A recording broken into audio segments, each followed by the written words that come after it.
Le jeune qui se dit j'ai 17 ans, je vais me charger pour quoi faire? Ouais, parce qu'il a envie d'être beau gosse. Est-ce que tu penses qu'un jour, tu peux être numéro 1 de Olympia? Je sais que le bodybuilding, c'est soit tu nais avec une bonne génétique, soit tu n'es pas avec. T'en penses quoi, toi, du fit game en général?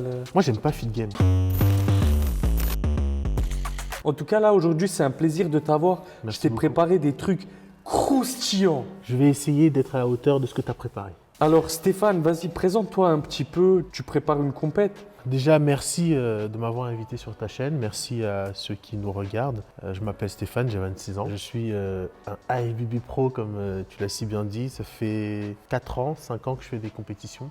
Et j'en ai fait que 2 pour l'instant. De bodybuilding? De Que bodybuilding. de compètes? Oui. Que t'as gagné? 2 compétitions que j'ai gagnées, dont une où je suis devenu IFBB Pro. Ok, donc t'as réussi à devenir IFBB Pro en 2 compètes. C'est commun? Beaucoup de gens ont parfois plus de mal à se qualifier. Parfois, c'est une question de timing, de compétition qu'on fait. C'est stratégique parfois. Mais j'ai eu la chance de naître avec une bonne génétique. Attention, je n'ai aucun mérite pour ça. Le seul effort que j'ai fait, c'est de naître. Et j'ai eu la chance de progresser un peu plus vite que les autres, d'avoir des belles insertions. Et ça joue pas mal en bodybuilding. Je sais qu'il y a un cliché, c'est que quand tu gagnes une compète de bodybuilding, tu investis beaucoup de temps, beaucoup d'argent et à la fin, tu gagnes un pot de prot. Est-ce que c'est vrai? C'est un cliché qui est malheureusement vrai. En fait, il faut comprendre comment marche le sport et tout simplement les fédérations de bodybuilding. Le bodybuilding n'est pas un sport populaire. Très peu de personnes regardent ça, ça passe sur aucune chaîne de télé. Quasiment personne ne sponsorise le bodybuilding à part les marques de protéines qu'on connaît. Forcément, ça ne génère pas beaucoup d'argent. Ceux qui permettent aux fédérations de générer des revenus, ce sont les athlètes. Parce que pour participer à une compétition, tu payes ta licence pour pouvoir monter sur scène. Ok. Et en retour, tu gagnes pas grand-chose. Alors, c'est pour ça qu'on parle de sport de riches pratiqué par des pauvres. Ouais, j'ai déjà entendu cette phrase et du coup, on peut le dire que le bodybuilding, en vrai, ça paye pas, quoi. Le bodybuilding, c'est comme tout. Il y a des milliers de personnes qui se préparent pour faire une carrière de footballeur. Et il n'y en a que très peu qui arrivent. Il faut savoir tirer son épingle du jeu. C'est quelque chose de très marketing. Et effectivement, il faut, grâce à son audience, grâce aux compétitions, proposer quelque chose autour du bodybuilding pour gagner sa vie. Faire du coaching, proposer une marque de vêtements, une chaîne YouTube, être sponsorisé. Pour ma part, la conception du bodybuilding, quand on veut en faire son métier, ça doit être une activité professionnelle dans laquelle on va trouver le moyen d'apporter un service aux autres pour lequel ils vont non seulement y accéder pour nous soutenir d'une part, mais aussi pour payer nos compétences. Et toi, aujourd'hui, tu vis comment? Tu vis de quoi? Dans une de tes vidéos, tu as dit « T'es pas sûr de vouloir vivre des réseaux sociaux et tu as un travail à côté. » Oui. Et je trouve ça incroyable parce que je me rappelle que moi, le premier, quand je me suis lancé sur YouTube, je me suis dit, je veux plus taffer pour un patron. Je détestais ça, s'est toujours mal passé. J'avoue avoir été matrixé par le délire de sois ton propre boss, sans savoir ce que ça représente et les galères qu'il y a après. Du coup, j'ai trouvé ça trop intéressant que toi, qui as déjà une communauté, on pourrait se dire, ok, ce gars-là, il vit des réseaux 100%, mais en fait, non. C'est vrai que dans la FAQ où tu as dû m'entendre dire ça, j'ai pas développé pourquoi. J'ai un travail, je suis consultant dans un cabinet de conseil qui intervient sur les sujets de transformation numérique pour le ministère de l'Éducation. J'ai voulu d'abord être consultant dans le domaine public pour faire quelque chose de concret. Pourquoi je ne veux pas en faire mon métier, le bodybuilding? C'est parce que je suis passionné. Ok. Pour moi, un métier, c'est des contraintes. Tu sais, il y a 2 ans, je ne voulais plus faire de compétition et donc j'ai totalement arrêté. J'ai perdu 15 kilos, il n'y avait plus de compétition, je faisais ma vie. Ouais. Et après, du jour au lendemain, je me suis dit, il faut que je reparte en compétition. Je me suis remis dedans. Ok.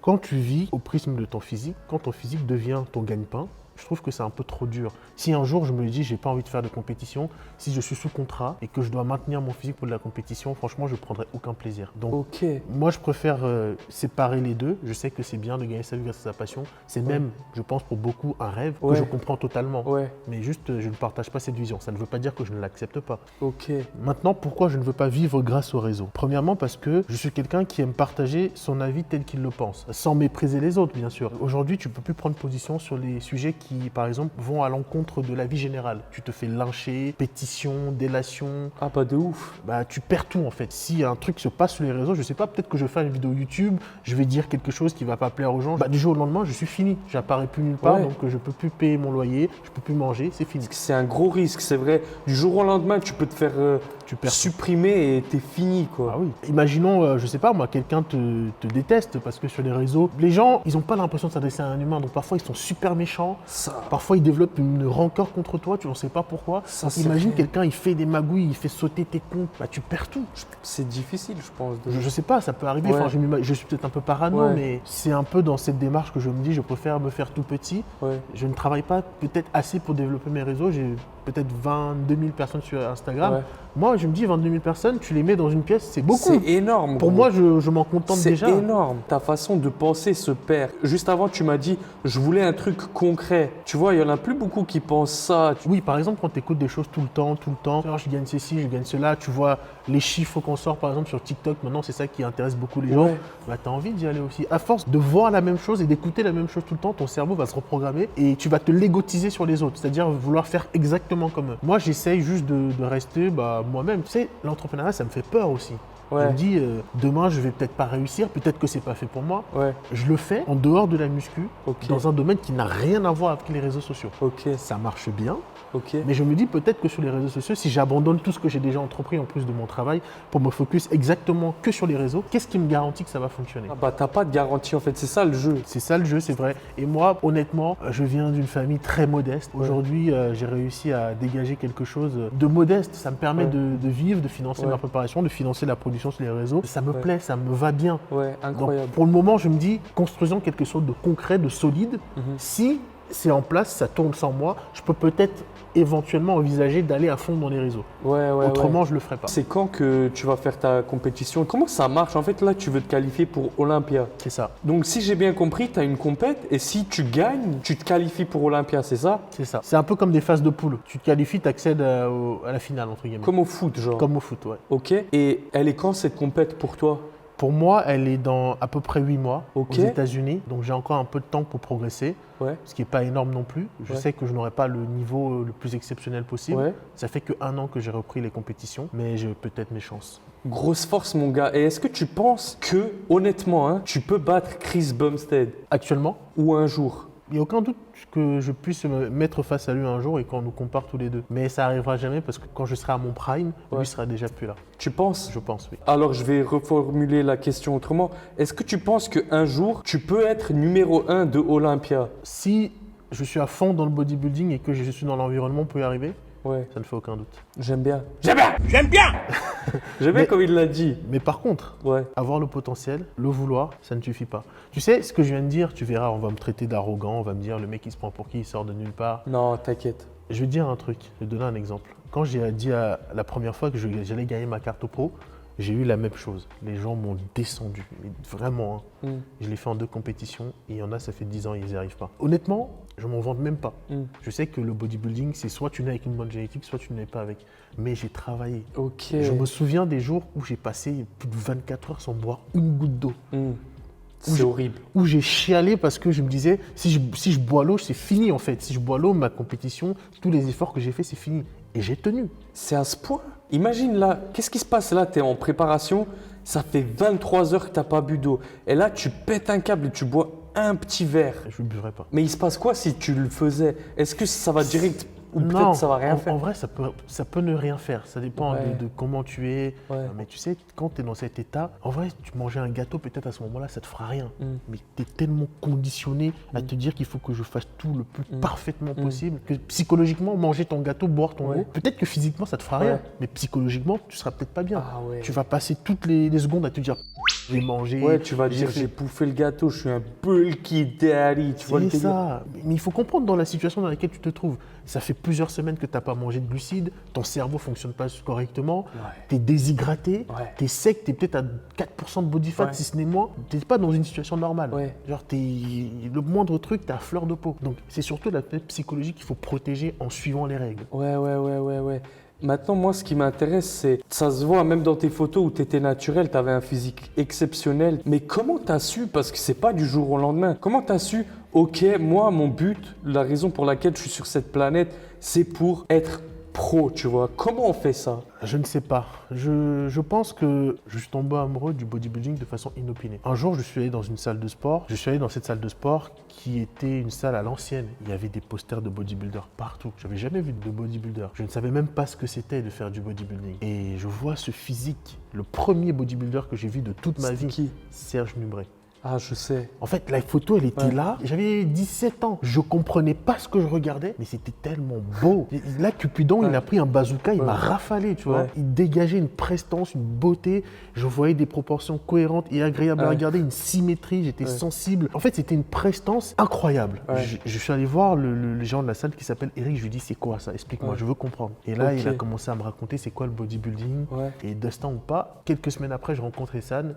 Ouais. Et Ah, t'as rencontré Essam Au quand même t'as moment. commencé la muscu à peu non, non, près. j'ai 2 ans, j'avais déjà fait 2 ans de muscu. Ok. Quand j'ai entamé ma 3e année, j'ai pris ça en coaching et en même temps, je m'inscrivais dans cette salle. Tu vois, ça s'est fait exactement en même temps. Et 3 mois Ok. après, il me dit, t'as le potentiel pour faire de la compétition. Il m'a connu, j'étais un gamin, j'avais 17 ans. Ah ouais. Et c'est moi qui lui ai dit, moi j'ai envie de tester les compétitions quand il m'a dit, j'ai le niveau. C'est vraiment El Patron. Il Exactement. Capte, il capte en fait. Bah, en fait, Hassan, c'est un peu comme un grand frère. Il m'a Ouais. connu quand j'étais très jeune. Aujourd'hui, j'en ai 26. Ça fait tellement longtemps. Putain, c'est qu'on se beau, connaît. je savais pas, tu vois. Ah, ça fait très longtemps. Les gens ils voient sur les réseaux, mais ils savent pas. Mais ça Ouais. fait très très longtemps. Et surtout, quand j'ai fait ma première scène, première compétition, la scène c'est magique. C'est là que j'ai compris. J'ai dit oui, j'ai envie d'être de bodybuilder. Ok. Le moment où tu es sur scène, il n'y a que des mecs qui sont ultra passionnés qui peuvent comprendre ça. Ouais, T'en tu as- vois, j'ai du mal à comprendre ça. C'est normal. Pourtant, je m'entraîne, je kiffe la muscu. Ce qui me fait vibrer, ce qui me fait un peu peur, c'est genre de faire un combat, genre un combat de MMA. Et ça, je me dis, waouh, pour l'instant, je fais même pas d'MMA. Des fois, je cours, je m'imagine en train de rentrer dans l'octogone avec les gens et j'ai des frissons, mon gars, tu vois. Alors que là, je peux essayer autant que je veux de m'imaginer en train de poser sur une scène de bodybuilding. Ça me fait pas ce truc. Est-ce que tu pourrais expliquer ça? Est-ce que c'est un truc inné, soit tu l'as pas, ou est-ce que ça se développe? Non, ça s'appelle la passion. Je peux pas dire que je suis pas passionné par les entraînements. T'as vu aujourd'hui, il y a la vidéo sur sa chaîne, on s'est entraîné, j'ai kiffé, tu vois. Il y a des degrés de passion. En fait, une passion, c'est pas juste aimer quelque chose, c'est en être profondément amoureux, sensiblement au paroxysme. C'est-à-dire qu'il n'y a rien de plus énorme après ça. Ok. Tu vois les mecs qui font de la plongée sous-marine, Ouais, ils risquent leur vie, de ouf. mais ils y vont quand même. Ça s'appelle être passionné. Ok. En fait, Merci c'est pas- pour la Non, définition. mais en vrai, tu peux pas Balance le l'expliquer. like. Tu peux pas l'expliquer. Enfin, Ouais. les gens, peut-être, ils vont comprendre. En fait, c'est pour ça que je n'aime pas discuter avec les profanes, ceux qui n'y connaissent rien Ouais. et ceux qui ne comprennent pas ta passion. Désolé, mec. Désolé. Non, mais toi, Je tu es suis un dedans. profane. Tu la comprends, ma passion. Et je veux dire, Ouais. tu as des mecs qui font pas l'effort de te comprendre. Ouais, je comprends ce que tu veux dire. Moi, je suis passionné par le body. Je comprends ce que tu ressens quand tu me parles des MMA parce que je ressens la même chose pour le bodybuilding. Ok. Maintenant, quelqu'un qui n'a pas de passion, qui ne D'accord. comprend pas ce que tu fais, D'accord. lui, il est perché. Pour lui, tu lui racontes un truc qui n'existe pas. D'accord. Et donc, c'est normal que quand tu lui parles de ça, il te voit comme un bouffon, quoi. Ok. Mais c'est juste qu'il n'est pas à ta portée, il n'arrive pas à te Ouais. comprendre. Et moi, avant, j'étais comme ça quand je regardais les mecs qui faisaient de la plongée sous-marine. J'ai toujours été passionné par l'océan, la mer. Ouais. Et les mecs, je les vois, je dis, mais ils sont inconscients de faire ça. Maintenant, je peux plus dire la même chose. Là, maintenant, je vais te raconter une histoire. Mhm. Je suis allé dans une salle à Colmar. J'étais avec mon ami Flequinho et du coup, il y a des abonnés qui sont venus me voir. Ils avaient même pas 18 ans, tu vois. Moi, c'était ma période où j'ai fait ma transformation physique. Donc, ils m'ont demandé, ouais, mais t'as jamais rien pris et tout comme produit, tu vois. Il y en a un des deux qui m'a dit, en particulier, il m'a dit, ouais, mais tu sais, moi, je vais aller plus loin. Moi, je veux compete, je veux...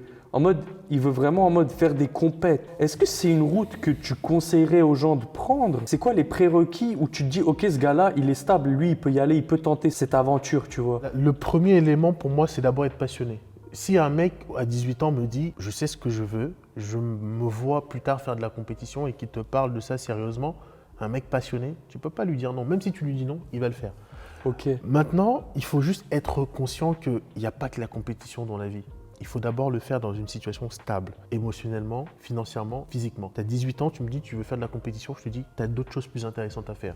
Tes études, je sais pas, peut-être mettre de l'argent de côté, investir, peu importe ce que c'est, tu as 18 ans, tu n'es pas autonome, ne brûle pas les étapes. Ouais. Si maintenant j'ai quelqu'un en face de moi, je sais pas, 25 ans, 26 ans, j'ai mon appartement, j'ai mes revenus, je suis en place émotionnellement, et si cela, je suis passionné, j'ai la génétique, parce que Ouais. il faut pas oublier, c'est un facteur déterminant. Si cette personne a toutes les prédispositions génétiques et logistiques que j'ai citées, pourquoi je lui dirais non? Ouais, bah oui. Non, je peux t'as pas pas lui ton dire mot à non. dire, quoi. C'est ça, c'est sa vie, et moi je pars du principe que la vie c'est une flamme qu'on peut pas raviver. Soit tu la vis comme tu l'entends et demain, tu n'as pas de regrets, soit tu vis au prisme du regard des autres et peut-être que demain, tu auras des regrets. Mais en tout cas, ça ne doit pas être fait par vanité. La dernière fois, j'ai dit sur ma chaîne que quand je suis passé du côté obscur de la force pour faire des compétitions à très haut niveau, j'ai expliqué que j'ai été un peu contraint, d'une certaine façon, je n'avais pas le choix. Les gens m'ont dit « Ouais, mais c'est facile de dire ça, tu as le choix ». Moi, j'ai trouvé ça un peu petit et pas très intelligent. Si tu veux, on vit dans un monde où je pense que la liberté n'existe pas. Ouais. Tu dois te plier aux règles qui sont établies, parce que si tu sors des règles établies, c'est une façon de fantasmer une liberté qui n'existe pas. Je donne un exemple. Tu mets une Vidéo. vidéo en ligne, Ouais. tu mets une musique de ton choix, mais tu sais que tu vas te faire striker. Ouais, genre Eminem. Voilà, tu te dis, je mets cette vidéo, moi j'ai envie de conserver ma liberté et gagner mon argent avec cette vidéo que Tu j'ai ne mise sur gagneras pas, mon Tu pote. gagnes rien. YouTube a ses règles. Mais ça, c'est puissant ce que tu dis. La liberté n'existe pas en soi. Dans ma conception, Ouais. dans ma conception de la vie, la liberté n'existe pas. C'est puissant. Parce que je vais te dire un truc. Moi, avant, je travaillais dans un autre travail. Je me suis dit, je vais commencer YouTube, je vais être libre. Et d'une certaine manière, je suis libre. Mais je ne suis pas tout à fait libre. Tu vois ce qu'on a dit? Il y a des trucs qu'on ne peut pas dire. Il y a des musiques qu'on ne peut pas mettre. Il y a des sujets que je ne peux pas aborder. Peut-être que toi et moi, off caméra, on va parler d'un truc. Et je vais pouvoir te dire honnêtement ce que j'en pense. Parce que je vais te faire confiance et je sais que ça ne va pas sortir. Mais je ne peux pas tout dire sur YouTube. Donc en soi, est-ce qu'on est vraiment libre? Pour moi, je pense, comme je t'ai dit, que la liberté, c'est un fantasme. Certains, quand ils parlent de liberté, ils le voient que sur un seul prisme.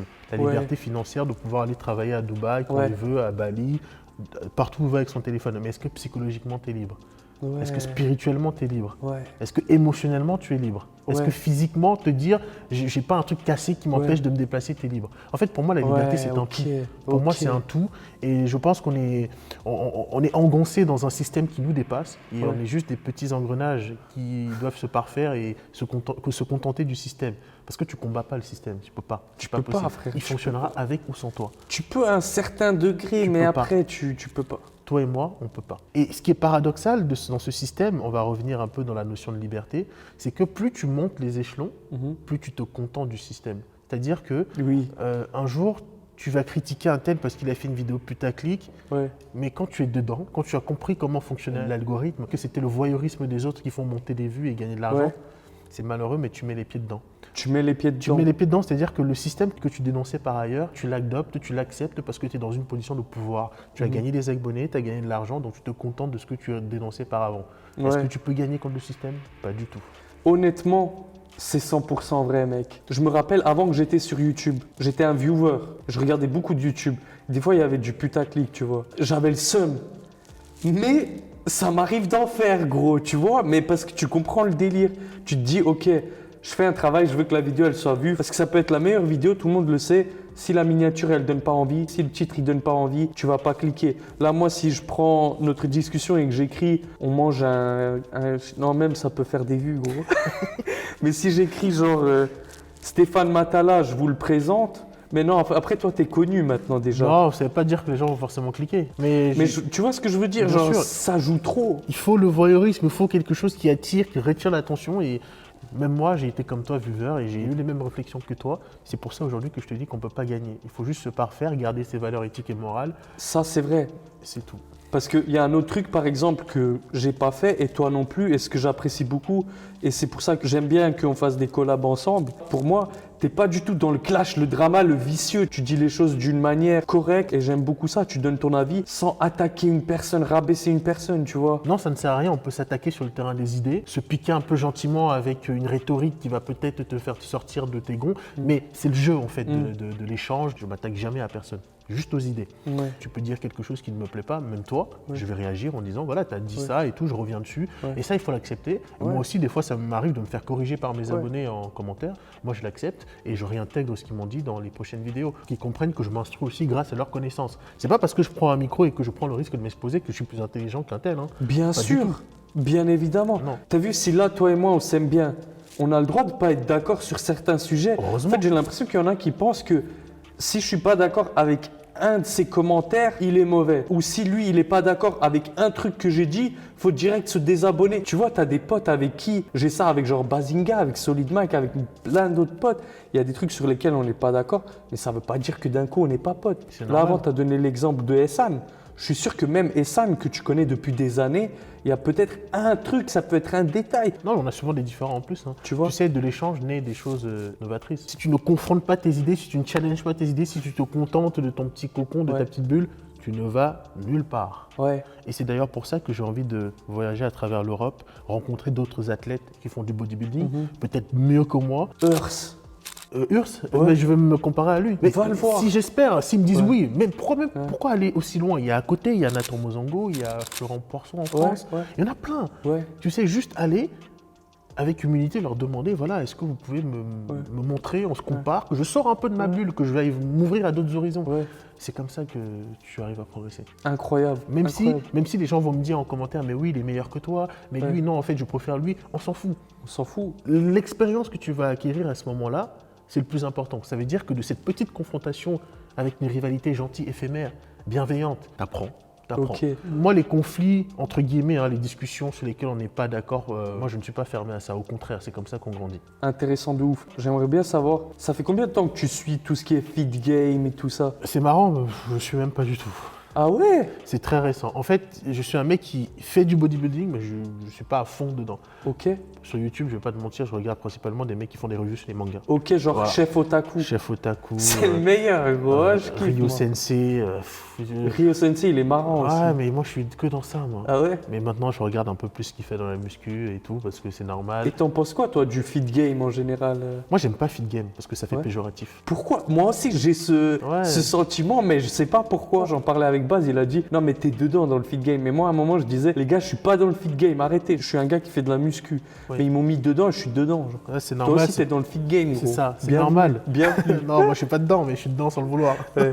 En fait, c'est normal parce que quand tu utilises un mot avec une certaine connotation, un certain timbre de voix, une certaine intention, même si le mot à la base n'est pas péjoratif, il le devient malheureusement. Donc maintenant, comment j'entends feed game, comment les gens en parlent, comment les gens dénigrent, moi je me dis en fait c'est péjoratif, j'ai pas envie de m'identifier à Et feed game. ouais, je pense que c'est pour ça. Ah, moi, clairement. Maintenant, je comprends pourquoi ça me faisait ça. Ah non, moi, Mais t'en penses quoi du coup du... moi je trouve que c'est bien. Ouais, on est d'accord. Il y a de tout. Il y a des... Je pense qu'on ne doit pas se limiter à une chapelle d'idées. Ce serait triste d'avoir que des mecs qui parlent du bodybuilding en mode c'est romancé, etc. Moi, personnellement, je t'ai parlé du bodybuilding avec un aspect très romancé. Tu as l'impression que je suis amoureux. C'est le cas. Mais c'est comme ça que moi, je le vis. Ça se trouve, il y a un autre, le bodybuilding, ça l'a fait vivre une misère. Et c'est aussi bien qu'il en parle. C'est pas bien que qu'on parle que d'une passion, d'une façon de voir les choses. Moi, c'est bien que tout le monde puisse s'exprimer et donner sa vision des choses. Mais honnêtement, et pas faire comme si c'était une vérité générale. Ouais, d'accord. Moi, je pense qu'il y a de tout, c'est très bien. Et ce serait trop ennuyeux d'avoir qu'une seule ligne directive. C'est le jeu. Pour rester dans le feed game, qu'est-ce que tu penses des petits jeunes qui voient des trucs sur TikTok ou des physiques que eux ils trouvent impressionnants et qui se disent je vais brûler les étapes, je vais prendre des produits. Ils savent très bien que si tu prends un truc, ça peut aller plus vite. Qu'est-ce que toi t'en penses de ça? C'est très intéressant ce que tu dis. La première chose, c'est qu'aujourd'hui, il y a une démocratisation du dopage. On en parle librement, on s'en vante, on présente. Même moi, j'en ai parlé. Pour une simple raison, parce que ça répond à une soif de voyeurisme. On est beaucoup plus à l'aise avec cela aujourd'hui qu'avant. Et pourquoi? Parce que c'est une tendance qui s'est vraiment démocratisée. Encore une fois, on a un peu copié les Américains. Et je trouve qu'il y a du bon, mais il y a beaucoup de mauvais. Énormément. On va voir les deux. Le bon côté, c'est que certains en profitent pour faire de la prévention avec des retours d'expérience. Donc c'est parfait, c'est très bien. Et comme ça, peut-être dans le lot de personnes qui écoutent, il y en a au moins un ou deux qui va se dire en fait j'y vais pas. C'est déjà ça. Ensuite, beaucoup de mauvais parce que malheureusement, il y a deux catégories de pratiquants dans la musculation. Il y a le mec qui fait sa musculation comme toi, tranquille, tu sais, sans prise de tête. Ouais, natty daddy. Exactement, le gars il mange bien, physique impressionnant. Ouais. T'as l'autre qui fait de la compétition. On n'évolue pas à la même échelle, mais on se fréquente. C'est-à-dire que je ne suis pas comme un Lionel Messi que tu ne verras jamais au City Stade le dimanche. Ouais. Mais moi, tu vas me croiser à Fitness Park tous les week-ends en train de m'entraîner. Ouais, je capte. Donc il y a une certaine proximité. Ouais, c'est T'as bon, pas l'impression que je suis pro, tu vois. Ouais, tu te j'avais dis, jamais vu. je veux me comparer à lui, Ouais. alors que c'est stupide. Ouais. Donc du coup, il y a des mecs qui voient ça, ils perdent totalement le sens des réalités et ils se disent que ce physique-là, c'est la norme et je vais l'atteindre. Sauf que tu peux pas. Ou il faut aller prendre des produits, etc. et se mettre un peu en danger. Seulement, le bodybuilding, ça disparaîtra jamais. Le bodybuilding a commencé, j'étais pas né. Ça n'a jamais été aussi populaire qu'aujourd'hui. Demain, ça le sera encore plus. Sûr. C'est sûr. Simplement, il faut pratiquer de façon intelligente. un sport extrême, c'est toujours dangereux. Les mecs qui font de l'escalade à main nue, ils tombent, ils s'éclatent au sol, ils meurent, c'est pareil. Donc je classe le bodybuilding dans ces catégories de sport extrême. Il faut le faire intelligemment, il faut s'instruire, s'éduquer. Et surtout, il faut être bien psychologiquement dans son environnement de tous les jours. Ouais. Il faut travailler pour ça. Il faut aussi travailler sur sa personne. Je pense que, pour revenir à ta question sur les produits, je pense que ça a été une mauvaise chose de démocratiser, de parler du dopage et tout, parce qu'avant, les mecs qui faisaient des compétitions et qui se chargeaient, ils se cachaient un peu, tu sais, les mecs. C'est pas une fierté d'en parler. Ouais. C'est un risque aussi de se Ouais. dire, je me mets devant la caméra, je parle et tout, on sait pas qui nous regarde. Ouais, bien sûr. Et demain, tu peux avoir une perquise chez toi, Ouais, tu vois, bien tu sûr. sais pas. Et aujourd'hui, bon, c'est comme ça. Le jeune qui se dit, j'ai 17 ans, je vais me charger, pourquoi faire? Ouais, parce qu'il a envie d'être beau gosse, parce qu'il Oui. a envie d'avoir ça tout de suite, Oui, tu vois. oui, mais pourquoi faire? Est-ce que Ouais. ton physique te permet de gagner de l'argent? Est-ce Ouais. que ton physique te rend plus intelligent? Ouais. Est-ce que ton physique, déjà, te permet d'être accepté socialement? Ouais. Parce que tu vas être discriminé, attention. Ne pensez pas que parce que vous êtes balèze, vous allez être accepté partout. Non. Pour moi, quand je vois ça, je me dis, si tu n'as qu'une seule chose, ton physique, pose-toi les bonnes questions. Bien sûr, le physique, ça doit être une forme d'expression d'art, de ta Ouais. sensibilité, d'une philosophie que tu vas porter sur ta peau. C'est un peu une identité que tu ne peux pas cacher. Mais ça ne doit même pas être le 1/100e de ton développement. Quand on parle de développement personnel, pour moi, le développement personnel, c'est développer sa spiritualité, Ouais, son intellect, ouais, son physique, ouais. et de façon générale, se développer dans tous les domaines. C'est Pas, ça. pas développer et faire des discours motivation. Ouais, Je te parle ouais. d'apprentissage, Ouais. d'acheter un livre, de faire un graphique, de dire je ne connais rien en géopolitique, il faut que je m'instruise. Je Ouais. ne connais rien en littérature française, il faut que j'apprenne. Ouais, C'est ouais. ça du développement personnel. Ok. C'est pas je vais gagner 100 milliards d'euros en 2 semaines. Ça Ouais, n'a rien à ouais, voir. je capte ce que tu Donc veux pour dire. moi, si tu me dis aujourd'hui je veux un physique, tu sais, mon physique c'est la dernière chose qui m'intéresse. Hein. Ouais, Ça m'intéresse parce que je veux faire du bodybuilding, Ouais. je vais aller à Olympia. Mais demain, Ouais. si Olympia, c'est plus mon objectif, je perds 15 kilos, je m'en fous. ouais. Par contre, l'expérience de la pratique, les connaissances que j'ai Ouais. développées, les personnes incroyables que j'ai rencontrées, c'est grâce au bodybuilding sûr. que je te rencontre et Ouais. moi je te kiffe. Ça, c'est un kiff de fou. J'ai rencontré Bazinga, tu n'imagines même pas la motivation Ouais. que j'ai pris dans l'entrepreneuriat. Ouais.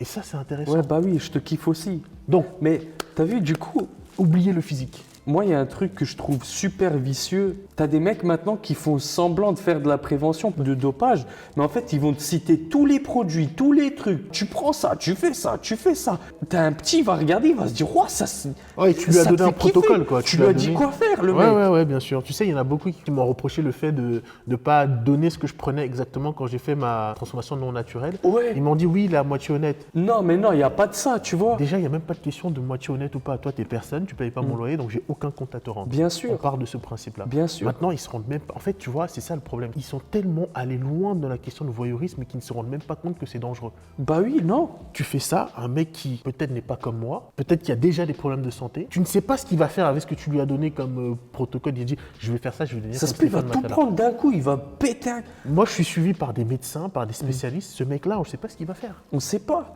Donc- En plus, moi, ce que j'ai beaucoup aimé, désolé, je te coupe, c'est un moment, tu avais réagi à une vidéo de Thibaut et. Et David Cursani, je crois, Exactement. pardon, si j'écorche son nom, En fait, tu as dit un truc. d'être stable psychologiquement. Exactement. avant et de personne commencer n'en quoi que ce parle, soit. tu vois. C'est pas pareil un mec qui est stable psychologiquement, qui a bien réfléchi, qui a pris les décisions et qui le fait, ou un mec qui est un peu jeune, il sait pas trop, il est curieux, il veut aller vite et il en prend. Ceux qui se cachent derrière la fausse présomption, comme tu dis, pour donner une liste de courses aux plus jeunes, bah, c'est de leur responsabilité. Si demain, Ouais, ils se rendent pas compte, gros. Non, attention, ils s'en rendent compte. Mais Tu penses? bien sûr qu'ils Parce s'en qu'on rendent est compte. des influenceurs au final. Je ne me considère pas comme un influenceur, même si, bon, On l'est. Ce qu'on va faire, ça va motiver les gens d'un côté, tu vois. Et moi, je préfère un mec comme toi qui va pas étaler, tu vois, plutôt qu'un mec qui va dire ça. Je vais te raconter une histoire, aveu en direct. J'ai jamais dit ça sur ma chaîne YouTube. Mais je vais t'avouer un truc, quand j'avais 21 ans, j'y ai pensé. Tu sais, je faisais de la muscu, j'avais déjà un peu pris, mais j'aimais pas trop mon physique. Et il y avait un mec de ma salle, un bodybuilder, mais type 120 kilos, sec, énorme. Tu vois le délire, genre même quand il marchait, il galérait. Et lui, on était familier, il travaillait dans cette salle. Je lui posais des questions concrètement sur ça, parce que je voulais être balèze, tu vois. Et je lui dis, qu'est-ce que t'en penses? Imagine, je veux faire une fois pour tester comment ça marche. Et là, le gars, il vient, il me dit, pour toi, vu que tu fais un peu de gras et tout, faudrait prendre trucs rapides. Il me donnait un protocole, il me disait t'essayes au pire et on regarde ce qui se passe. Tu peux être incroyable, on ne sait pas, peut-être tu vas en faire une carrière. Honnêtement, j'ai perdu mes cojones et je ne l'ai pas fait, Tant tu mieux. vois. Et aujourd'hui, je suis content de rien avoir fait. Maintenant, en fait, que j'ai pas 21 ans, mais que j'en ai 26 comme toi et que je sais que le bodybuilding, c'est pas un objectif que j'ai. Si là, aujourd'hui, tu me dis, est-ce que tu aimerais avoir 5 kilos muscles secs en plus, bien sûr, je prends. Tu veux être plus grand de 10 cm, oui. On est des mecs, on est comme ça. Mais je me dis, heureusement, j'ai pas fait ça et que j'ai pas fucked up tout ce qui va avec, tu vois. Je pense que tu as fait le bon choix. Quand j'écoute ton histoire, ce qui motive ton entreprise, en tout cas c'est qui l'a motivé à l'époque, ce n'était pas un objectif de compétition, il n'y avait rien derrière. Non. C'était un peu de la vanité, quoi. De la vanité. T'as regardé des gens sur internet, tu t'es dit... Aquaman. Voilà. Je te jure, gros, c'était Aquaman, il sortait de l'eau et je me disais, ce gars, il a pris, je vais être comme lui, je m'en bats les reins. Voilà, c'était Aquaman. Du coup, je t'ai dit, je vais être un viking viril qui vient de l'espace et qui va nager, quoi. Avec des gros pecs, mon pote. Voilà. Toujours même, je me disais, ça va me faire des pecs parce que j'avais 0 pecs. Moi, je pense que tu as fait le bon choix. Aujourd'hui, tu as une pratique tranquille, saine, sans contrainte. Exact. Et tu kiffes. Je kiffe. Bah voilà. Tu vois bien que tu peux réussir à intéresser les gens sur la toile sans forcément avoir mon physique. Ouais, bah ouais. Et c'est même encore mieux parce que le jour où je perds mon physique, je pense que je perds mon audience. Jamais. Je pense que si. Je pense pas. Toi, tu as l'impression qu'on te suit pour ton physique et je comprends que tu penses comme ça parce que du coup, tu es full dans le bodybuilding, les compètes et tout. Mais je pense qu'il y a aussi la manière dont tu parles et tout, tu vois. Tes vidéos, elles sont de bonne qualité. Au final, comme tu l'as déjà dit, c'est du divertissement. On aime bien te regarder, tu vois. Aujourd'hui, tu perds 15 kilos, on te regarde quand même. Si le sujet, il est intéressant. Bien sûr. Après, c'est un peu l'impression que j'ai vu que c'est ce que je mets un peu souvent en avant. C'est vrai que parfois, j'ai ces retours en ce sens. En tout cas, c'était un plaisir de t'avoir ici avec nous. On a fait une vidéo sur la chaîne de Stéphane. Vous allez me voir m'entraîner comme un fou malade et poser en plus. Merci à toi de m'avoir invité. De rien. Et on se refera ça fort. Et lâchez un commentaire. Et bisous Jungle Squad.